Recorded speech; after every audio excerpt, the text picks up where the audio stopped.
Hey everyone, what's up? It's Amber Bro here, and welcome to the new series that we're starting, Road to Completion. We're going to be starting off with UnPG.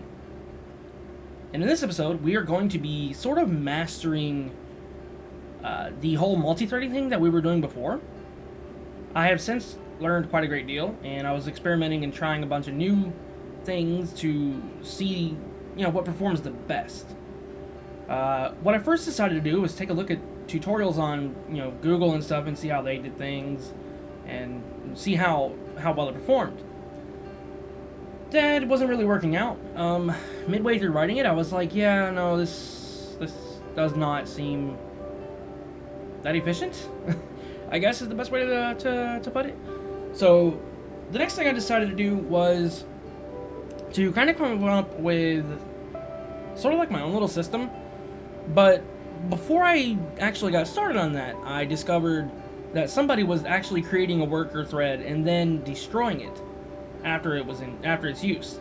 This is a lot better than what I was doing before, where I create the worker threads and they're kind of always there based on the number of CPUs you have. But that's not very optimal. I thought it was, and it is decent, but it's a lot better if you sort of branch off the amount of worker threads based on how many you need at that time. So right now, in this episode, I do write something that kind of creates a sort of effective dual core, or two threads basically. You have your main thread and you have your extra processing thread.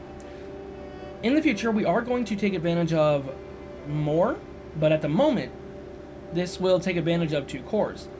And already, this will perform so much better than what we have created in the past.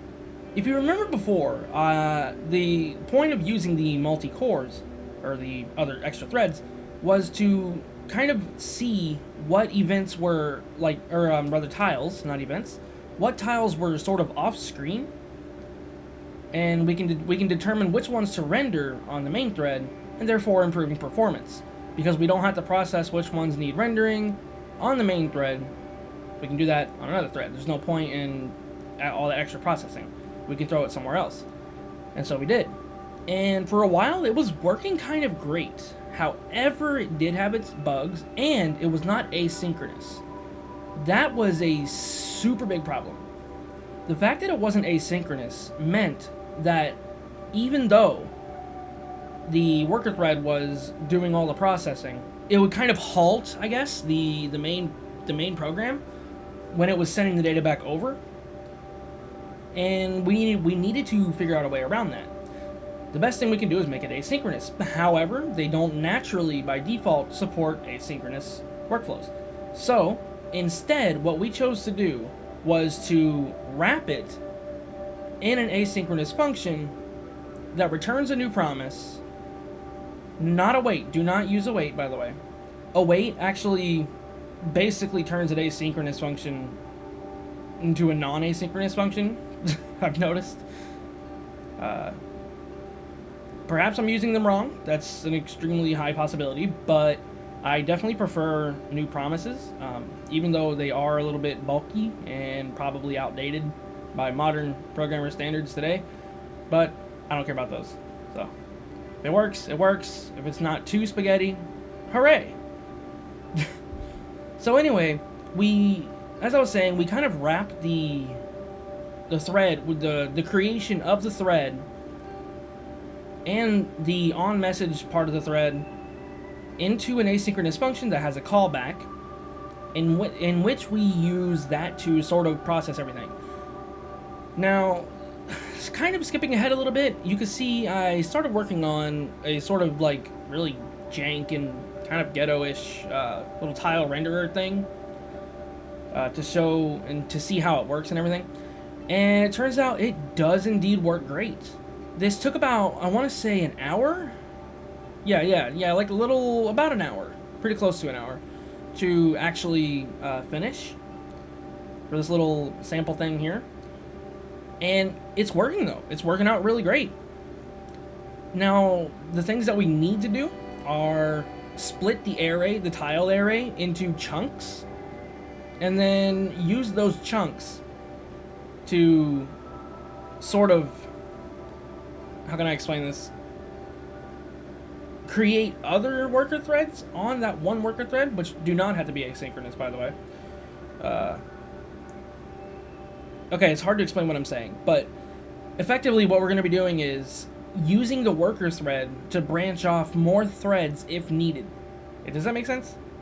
It's going to be a little bit complicated, but overall, it's going to improve our performance by such an insane amount that it's going to blow the old UnPG code like out of the water. And it already blew the original out of the water, so basically it just vaporizes what we did before as far as performance. Yeah, so the splitting thing, that's going to take a little bit more effort. So we're going to do that in the next episode. However, this episode, I figure, was a success. And I thank you guys so very much for watching this. And I definitely think you should look forward to episode 2, because that's where things will get a little more interesting.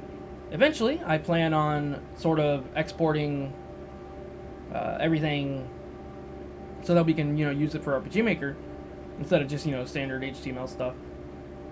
One thing I did notice, though, that was a little odd, I had to actually create a little miniature HTTP server thing because for some reason worker threads do not work in local mode, which is kind of a similar reason that